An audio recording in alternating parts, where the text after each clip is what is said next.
Hello friends, I'm Harish Temla from Accurate Fortune Astrology।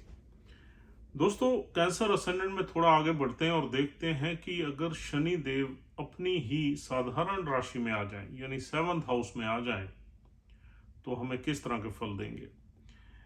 देखिए दोस्तों, cancer ascendant में शनि देव के पास दो हाउसेज हैं, एक सेवंथ हाउस है और दूसरा एट्थ हाउस है।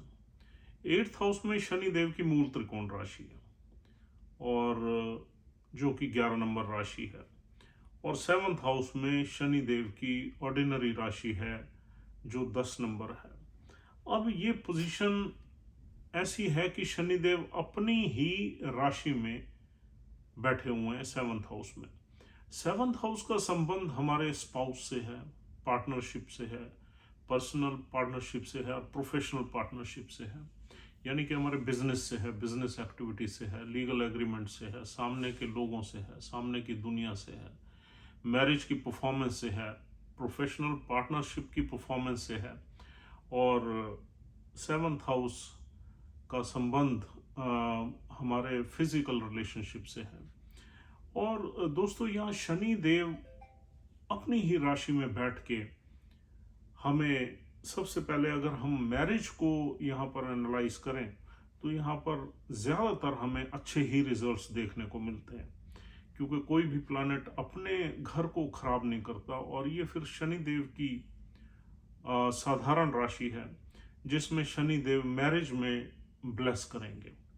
हाँ, या अगर शनि देव या एफ्लिक्टेड हैं, शनि देव के साथ कोई दूसरा प्लैनेट है, या शनि देव किसी ऐसे नक्षत्र में बैठे हुए हैं जिसका लॉर्ड छठे, आठवें या 12वें घर से कनेक्टेड है, तो फिर यहाँ पर थोड़ी सी परेशानी का सामना करना पड़ सकता है।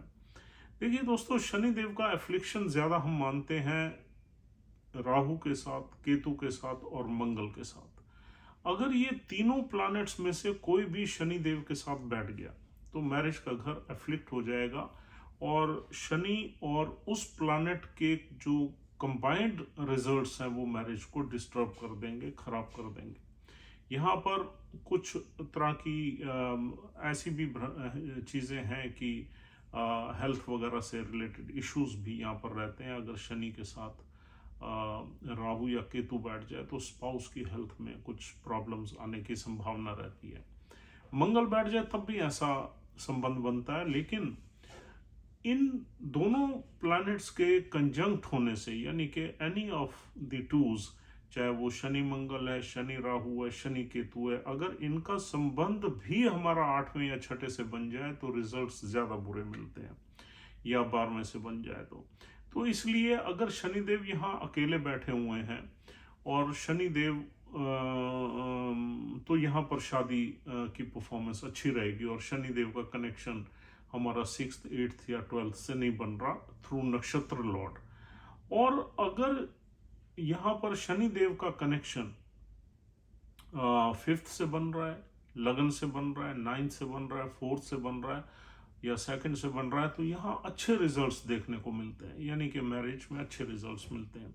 अब यहाँ पर जो स्पाउस है, नॉर्मली सेवंथ हाउस से हम स्पाउस की नेचर या स्पाउस का स्वभाव भी देखते हैं। तो यहाँ पर ऐसा माना जाता है कि आपका जो स्पाउस है या आपकी जो वाइफ या आपका हस्बैंड है वो बड़ी सोबर किस्म का आदमी होगा, ट्रेडिशनल उसकी अप्रोच होगी और थोड़ा सा कंजर्वेटिव होगा, but he or she would be fully responsible to take on you, he or she'll take care of you, अपना ध्यान रखेंगे दूसरे अपने पार्टनर का, और पूरी रिस्पॉन्सिबिलिटीज रहेंगे। हाँ, थोड़ी सी उसकी जो नेचर है वो तीखी हो सकती है, यानी कि उसके स्वभाव में थोड़ा तीखापन हो सकता है, हार्शनेस हो सकती है, और जब वो आपसे बात करेगा तो कुछ उसकी बातें आपको सीधे सीधे आपके दिल पे लग सकती हैं, यानी चुभ सकती हैं, लेकिन at heart he or she would be very responsible, very loving and. लेकिन यहाँ पर एक रोमांटिक जो अप्रोच है पार्टनर की वो थोड़ी सी मिसिंग रहती है। पार्टनर बड़ा मैच्योर होता है, समझदार होता है, रिस्पॉन्सिबल होता है, सोबर होता है, ट्रेडिशनल होता है, आपके ध्यान करने वाला होता है, आपकी जिम्मेदारी लेने वाला होता है, लेकिन हाँ रोमांटिज्म की या रोमांटिक उसकी अप्रोच में थोड़ी सी कमी मिलती है, और ग्रेजुअली हमारा जो रोमांटिक अप्रोच है उसमें थोड़ी सी गिरावट वगैरह आती रहती है ईयर ऑन ईयर। तो इस तरह का प्रभाव मिलता है। बिजनेस के सिलसिले में अगर शनिदेव अकेले बैठे हुए हैं तो बिजनेस में भी यहाँ पर हमें अच्छे रिजल्ट्स मिलते हैं, और हमारी जो बिजनेस की रिलेशनशिप है या पार्टनरशिप है उसमें एक लॉन्जेविटी मिलती है, एक लंबी पार्टनरशिप मिलती है। ऐसे ही हमारी पर्सनल रिलेशनशिप में भी हमें लंबी रिलेशनशिप मिलती है, हम जो है अपने पार्टनर के साथ लंबे टाइम तक रहते हैं। और दोस्तों अगर यहाँ कोई अफ्लिक्शन है तो फिर हमें रिजल्ट्स काफ़ी ख़राब मिलते हैं, क्योंकि शनि एक मैलेफिक एनर्जी है, और शनि देव के साथ अगर राहु केतु अगर मंगल जैसे प्लैनेट बैठ जाएं तो यहाँ इन दोनों की जो कंट्राडिक्टरी नेचर है उनकी वजह से हमें हमारी मैरिज या प्रोफेशनल पार्टनरशिप अफेक्ट हो सकती है और ख़राब हो सकती है। तो अगर आपने कोई बिजनेस करना है तो डेफिनेटली आपको अपने 7th हाउस को अच्छे से समझ लेना चाहिए। अगर आपने पर्टिकुलरली कोई पार्टनरशिप बिजनेस करना है तो अगर आपका 7th हाउस संभला हुआ है, उसमें अच्छे प्लैनेट्स हैं, तो definitely you can go had with your plans in doing a partnership business. अगर आपका 7th हाउस बिगड़ा हुआ है और उसमें कुछ इस तरह की मैलिफिक कंजंक्शन है तो फिर आप पार्टनरशिप में बिजनेस करना ठीक नहीं है, और सोल प्रोप्राइटरशिप में भी यहाँ बिजनेस करना ठीक नहीं रहेगा। और दोस्तों यहाँ पर अगर शनि देव शुक्र के नक्षत्र में आ जाए और शुक्र या इस प्लैनेट इस हाउस में बैठ जाए तो हमें रिजल्ट्स और अच्छे मिलते हैं। और जो शनि देव में थोड़ा ड्राइनेस है, कोल्ड नेचर है शनि देव की, या थोड़ा यूं कहना चाहिए कि रोमांटिज्म में थोड़ी सी डेफिशिएंसी है, वो वीनस के आने से यहाँ फुलफिल हो जाती है। अगर शनिदेव वीनस के किसी नक्षत्र में और वीनस की अच्छी प्लेसमेंट है तो यहाँ रिजल्ट्स काफ़ी अच्छे मिलते हैं। तो दोस्तों इस तरीके से आपने इसको एनालाइज करना है मैरिज के हाउस को। अब देखिए दोस्तों जो 7th हाउस में शनिदेव बैठे हुए हैं उनका संबंध 8th हाउस से भी है, तो कुछ ना कुछ 8th हाउस की चीज़ें भी हमें देखने को मिलती हैं। यानी कि कभी कभी आपके मैरिज में कुछ ना कुछ ऑब्स्टेकल्स वगैरह रहते हैं, लेकिन उससे ज़्यादा मुझे नहीं लगता कि कुछ डिस्टेबलाइज होने वाला है, क्योंकि शनिदेव का ये भी अपना घर है और 8th हाउस भी उनका अपना है। लेकिन हाँ 8th हाउस की प्रॉब्लम्स, डिफ़िकल्टीज, ऑब्स्टेकल्स शुरू में हमें महसूस ज़रूर होते हैं, और उसके बाद हम धीरे धीरे सेटल डाउन हो जाते हैं। जैसे ही हमें अपने स्पाउस की नेचर का पता लगता है तो हम बड़े अच्छे से सेटल डाउन हो जाते हैं मैरिज में या प्रोफेशनल पार्टनरशिप में। अब दोस्तों यहाँ पर बैठे हुए शनि अपनी तीसरी दृष्टि से 9th हाउस को देखते हैं। 9th हाउस पे जो शनिदेव की दृष्टि पड़ती है उस दृष्टि को हम अच्छा ही मानेंगे। और 9th हाउस में हमारी जो है 12 नंबर साइन है, और भाग्य का घर है, गुरुदेव का घर है, ऑस्पिशियस है। तो यहाँ पर कहीं ना कहीं यहाँ पर हमें डेस्टिनी अपने बिजनेस में सपोर्ट करेगी अगर शनि की डिग्निटी अच्छी है तो। और हम जो है थोड़े से ट्रैवल्स वगैरह में भी रहेंगे, लेकिन हमारी ट्रैवल्स जो है वो लेट लाइफ में स्टार्ट होंगी, यानी कि 36 साल के बाद हम इंटरनेशनल ट्रैवल्स वगैरह कर सकते हैं। और हम जो है 9th हाउस से रिलेटेड बेनिफिट्स यानी कि डेस्टिनी वगैरह से रिलेटेड बेनिफिट्स को यहाँ पर ले लेते हैं। और दोस्तों यहाँ पर नॉर्मली हम किसी को आसानी से नहीं मानते, और किसी गुरु को या किसी बड़े को या पिता को बहुत आसानी से नहीं मानते। हम थोड़े से अपना ओपिनियन उसमें ज़रूर रखते हैं, और लॉजिकल तरीके से ही बड़े मैच्योर वे में ही हम एक्ट करते हैं, हम ब्लाइंडली किसी को नहीं फॉलो करते।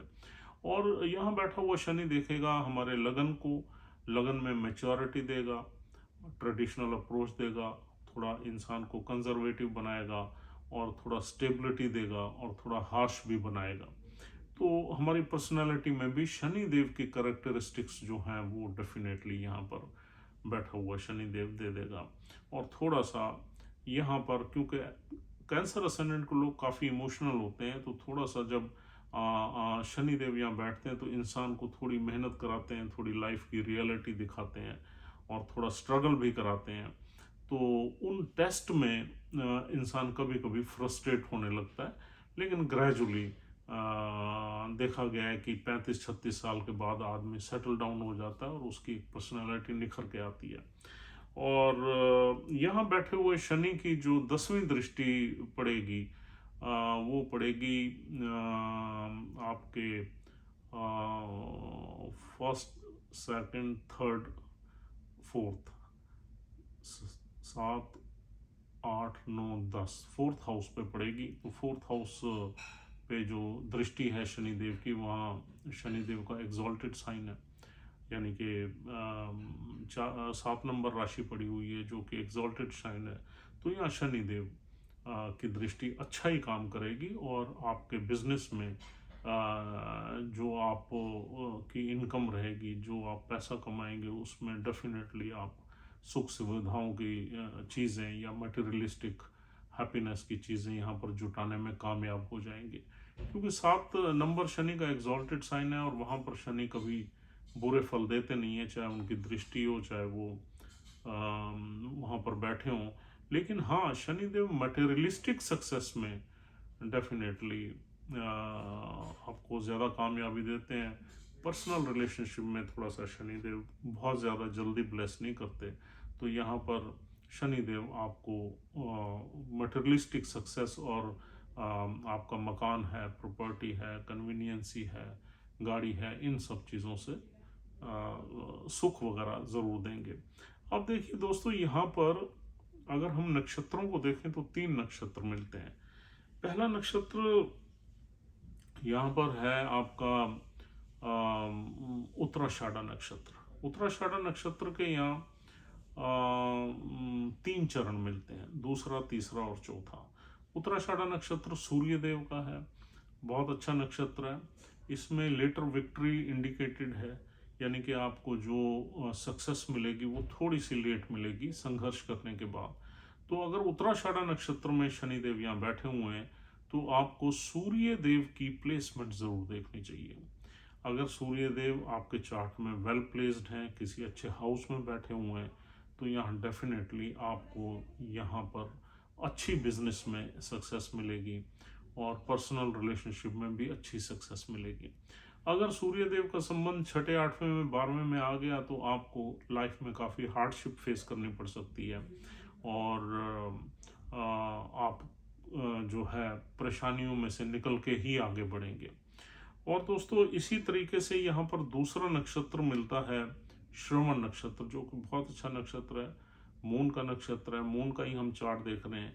इसमें आपको मून की प्लेसमेंट देखना बहुत ज़रूरी है। अगर मून वेल प्लेस्ड है, यानी कि लगन लॉर्ड आपके चार्ट में वेल प्लेस्ड है, तो यहाँ मून सैटर्न को इन्फ्लुएंस करके सैटर्न से अच्छे रिजल्ट्स लेगा।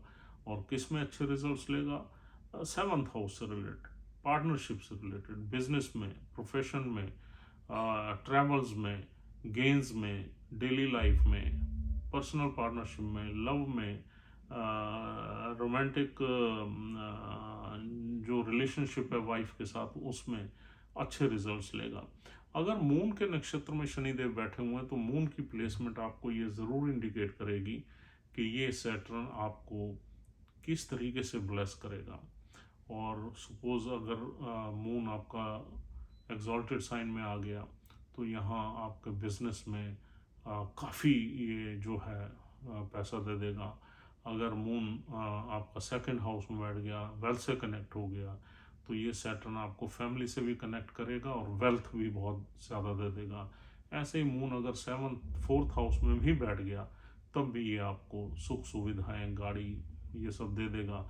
लेकिन कुछ चीज़ें देखने की होती हैं। अगर ये 4th हाउस में आता है तो शनि की दृष्टि इस पे आएगी और शनि मून पे जब भी देखता है मून को तो थोड़ा सा पीड़ित करता है, तो वहाँ पर थोड़ा सा मेंटली स्ट्रेस रह सकता है आपको। ऐसे ही अगर लगन में भी अगर चंद्रमा बैठ जाए तो शनि की दृष्टि लगन को थोड़ा सा डिस्टर्ब रखती है, थोड़ा सा परेशान करती है, क्योंकि शनि की दृष्टि चंद्र पे, मंगल पे, सूर्य पे काफ़ी खराब फल देती है। इसलिए अगर चंद्र ऐसी जगह बैठा हुआ है जहाँ शनि की दृष्टि नहीं है लेकिन हाउस भी अच्छा है, तो यहाँ डेफिनेटली अच्छे फल मिलेंगे। और दोस्तों, तीसरा नक्षत्र यहाँ मिलता है धनिष्ठा। धनिष्ठा नक्षत्र मंगल देव का है, और मंगल भी इस चार्ट में ऑस्पिशियस प्लैनेट है। अगर मंगल देव कहीं वेल प्लेस्ड हैं चार्ट में, तो अपने घरों से रिलेटेड तो अच्छे फल देंगे ही देंगे, लेकिन शनि भी अच्छे फल देगा, because he will be in the constellation of Mars. यानी कि कॉन्स्टलेशन का मतलब ये है कि मंगल के घर में ही बैठे हुए हैं और मंगल उनसे काम लेगा।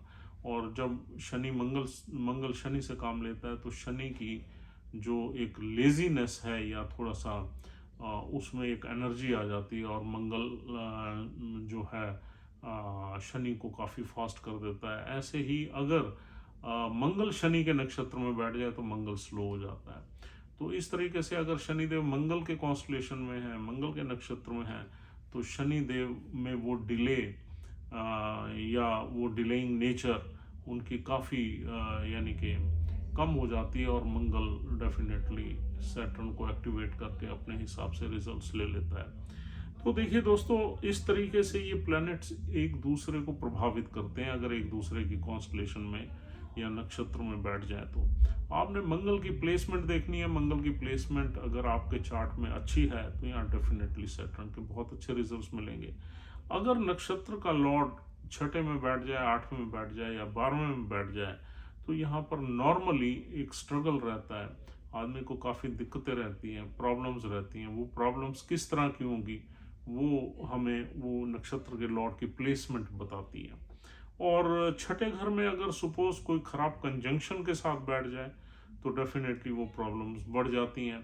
अगर किसी अच्छे प्लैनेट के साथ बैठ जाए, तो वो प्रॉब्लम्स कम हो जाती हैं। तो इस तरीके से this a very complicated I mean way to see the things that how a particular planet is going to give you the results. तो दोस्तों, नक्षत्र के लॉर्ड की स्टडी करना बहुत ज़रूरी है एस्ट्रोलॉजी में। इसके बगैर आपने किसी भी नतीजे पे, परिणाम पे नहीं पहुंचना। और लगन लॉर्ड को भी देखना बहुत ज़रूरी है किसी भी इंसान की सक्सेस को देखने के लिए। तो lagna lord should be well placed and nakshatra lord should be well placed. और डिस्पोजिटर थ्योरी भी काफ़ी पावरफुल है। अगर आप डिस्पोजिटर को भी देख लेते हैं, तो वहाँ से भी काफ़ी चीज़ें निकल के आती हैं। So friends, thank you very much for watching this video patiently, and we'll see you soon. If you're liking our videos, please try to subscribe our channel, or you can contact us for any personal consultation on astrology chart, and we'll see you soon. Take care of yourself and your family.